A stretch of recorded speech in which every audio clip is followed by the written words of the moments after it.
During the ancient world, around 4,000 years ago, in a land called Neo-Assyria, a queen was born. This kingdom was located in one of history's well-established, highly developed civilizations in Mesopotamia. In fact, this mighty empire in antiquity shared a similar culture to their contemporary empire, known as Egypt, just 600 miles to the south. These two nations were well-respected cultures in which both benefited from thousands of years of peaceful trade and treaties. Like Egypt, Neo-Assyria had fertile land, which produced the most agriculture in this region. The kingdom was ruled by powerful kings and queens who proudly represented their empire's lush culture and legacy. Today, we will visit another intriguing, opulent queen from the Mesopotamia area named Queen Shammuramat. Welcome to Womenz Thoughts. Let's get started.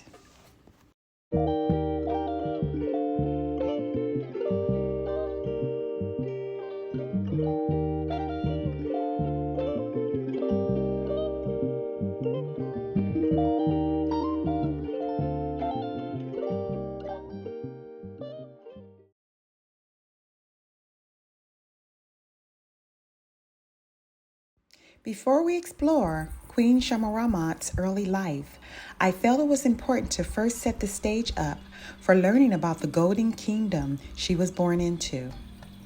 The ancient empire Assyria, or Neo-Assyria, Neo meaning new, was located in a land called Mesopotamia. In fact, early Assyria, or ancient Assyria, pre-Bronze Age, was very similar to ancient Egypt in regards to its richness in agriculture, resources, and trade. So, it is important to note, at one time, regardless of what the history books in school taught us, these two empires actually ran concurrently with each other. Let's continue.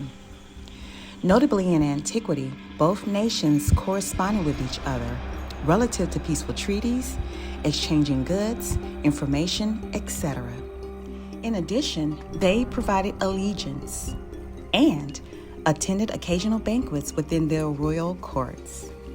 So, in Egypt in the 18th dynasty, during Pharaoh Amenhotep III and Queen Tiye's reign, the Egyptian produced a system of clay tablets called the Amarna letters. I go into detail about the clay tablets in my Queen Tiye video.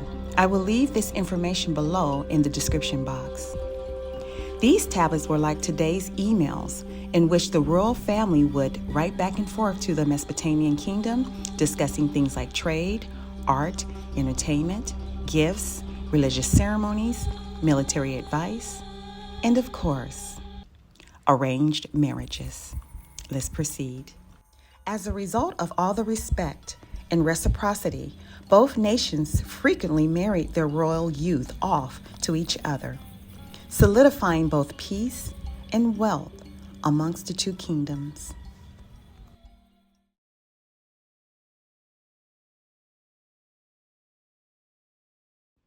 Princess Shammuramat was born in 850 BC.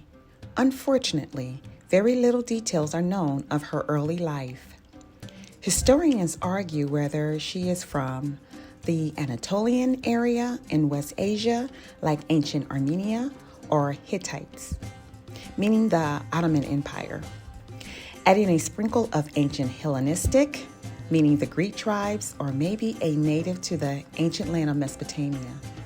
Providing this information, the region Shammuramat was born underwent an ever-changing ethnic makeup over time due to trade and later broken treaties that resulted in many invasions and wars. Granted that Shammuramat could have conceivable been an admixture of all the nations mentioned previously who have left their presence on the land. Historians are not quite sure of what she may have looked like. However, I could just imagine a young, physically appealing girl with striking features and the vision of hope in her eyes. The young princess who eventually became the empire's queen was born to change the destiny of her kingdom.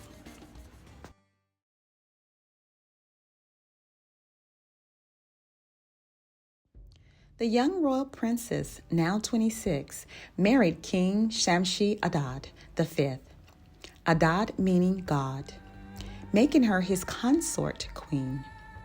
The young king succeeded his father, King Shalmaneser III, then head of the Neo-Assyrian nation. As mentioned earlier, like Shammuramat's childhood, information and details related to her marriage to King Shamshi are limited. However, I could imagine their nuptials were an intentional decision by the elders of their society for the progression of the kingdom. Another key point is the preparation for the empire's next king and heir. Shammuramat and King Shamshi fulfilled these duties by becoming parents to their son named Adad Neo-Ar III. In the year 811 BC, internal conflicts, civil war, broke out in Neo-Assyria, leaving the nation into disarray and uncertainty. The civil war was so destructive it caused the demise of the empire's leader, King Shamshi. Unfortunately, Shammuramat's husband passed away as a young ruler and from unknown causes.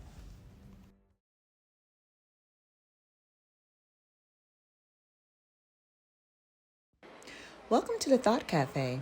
Oh my God, I never mentioned how fresh the smoothies here are at the cafe. Yum. While I'm waiting here for my order, let's discuss a few things in history some people overlook. First, war and the realness of fighting battles. In antiquity, battles in war were hand-to-hand physical battles. The odds of soldiers returning home are less likely.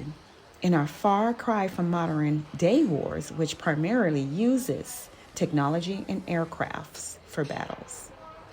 Next, another major thing people tend to overlook is the physical changes of people over time, meaning phenotypically.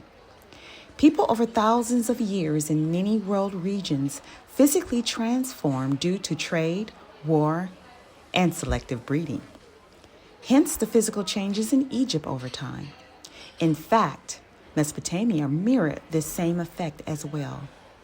I use the correct reference term, air quotes, ancient, because it gives clarity and places to the subjects I'm covering in a specific time and era. With that said, gradual genetics and cultural transformation is a reality throughout human history. Sort of like dissolving into the genetic and cultural melting pot of history. In details, during the pre-Bronze Age, before the major rise of Anatolia, the Western world, and its present-day social constructs, there were deep melanated tribes of people who existed well over 10,000 years plus throughout the entire world. They were indigenous to the land. These ancient hunter and gatherers groups established the land first with rich agriculture, later creating a bureaucracy and structured society we know today. Let's get back to our story.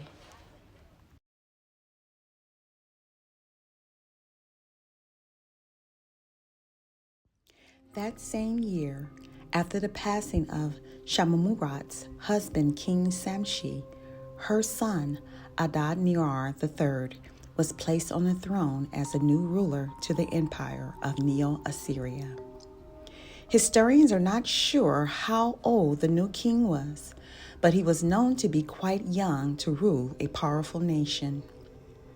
In fact, so young, his mother, Shammuramat, hastily advocated for the young king's right to sit on the throne.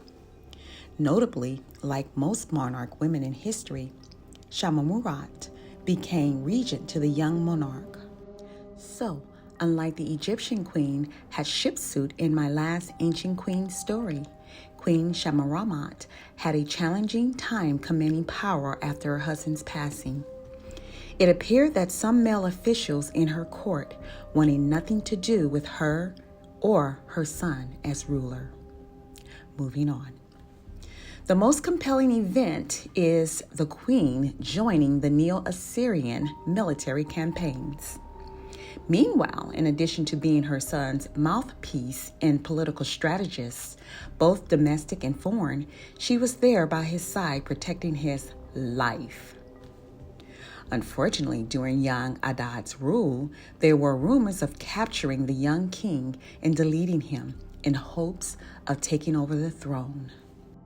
However, the queen nurtured and taught her son the ropes to social etiquette and kingship. I think it's important that we note from here on out, she is now driven to wear her crown with conviction and is referred to as the queen. Consequently, the queen strategically vetted and arranged royal high official men within the court to aid in building the young monarch's physical and mental strength. These men also protected their queen and the young king at all costs. Ultimately, the young king matured and reached the legal age needed to fully run the kingdom.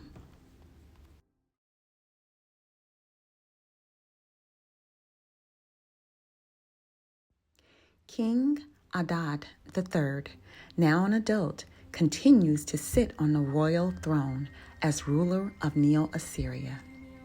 Queen Shammuramat is immensely proud of her son and how he grew into a strong, confident, accomplished young ruler.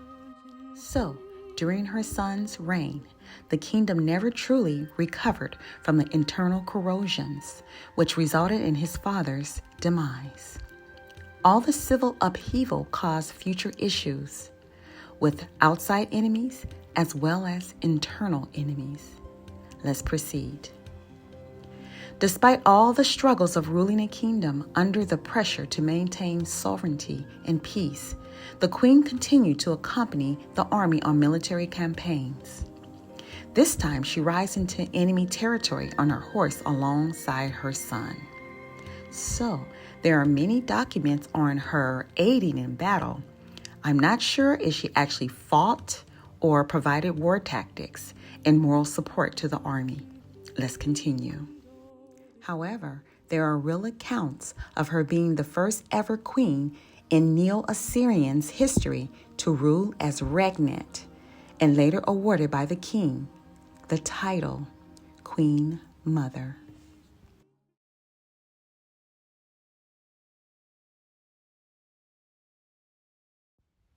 In the year 805 BC, King Adad Nir-Ar III arranged another major battle in the kingdom of Kumun in Syria. Once again, Queen Shammuramat was included in the battle. So, some historians wrote of the queen giving some lessons to her son as well as providing moral support. Some historians disagree with this statement and believe she was actively involved in the battles. So let's imagine the latter statement. Riding out beside her son, a Syrian army flanking each side of the royals on a smoky battlefield. They witnessed the Syrian army horses and chariots ahead charging near. King Adad commanded the army to charge. In just under 15 minutes, when the dust cleared, wounded soldiers and severed bodies laid about on the battlefield. King Adad, Queen Mother, and the Assyrian army were victorious in extending Assyrian territory that day.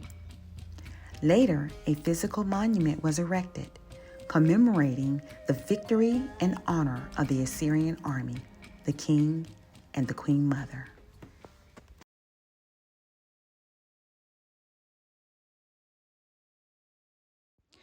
Unfortunately, the story of Queen Shammuramat has two versions of her legacy. One story created by her enemies, and the other as a desperate woman protecting a young king. Today, I choose to highlight the story of a woman finding solutions to protect her child, as well as mustering the bravery to do just that. With that said, let's complete her fascinating story. Queen Mother Shammuramat for decades demonstrated enormous courage, becoming the first ever known regent queen in the great kingdom of Neo-Assyria. Scholars and historians could only speculate her motives for pursuing the huge royal task. Could it have been a goal she hid since childhood? Or was it the immeasurable love and the need to protect her son that truly brought out the lioness in her spirit? So, I couldn't help but to think, maybe the queen got her hands on the ancient Amarna letters, learning how the 18th dynasty ancient Egyptian queen Hatshepsut asserted herself to the highest throne thousands of years before her. Let's continue. Regardless of what her motives were, she was determined and successful in carrying out the duty of regent to the future king of a powerful nation. In the year 790 BC, Queen Shammuramat passed away at the age of 52 from unknown causes. At the time of her passing, her son, King Adad-Nirari III, remained a strong ruler of the Neo-Assyrian Empire. Queen Mother Shammuramat's legacy was touching for me as a mother myself, knowing how a mother's love can be as immense as an ocean wide and deep. And for that, Queen Shammuramat, here are your flowers.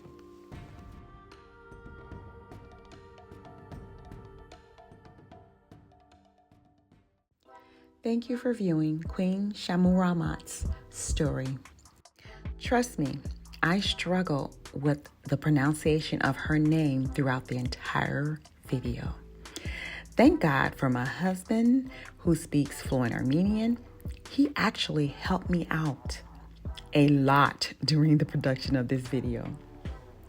So with that being said, what were your thoughts on today's story? Please like, comment, share, subscribe, and don't forget to press the notification bell so when I upload another video, you will be notified.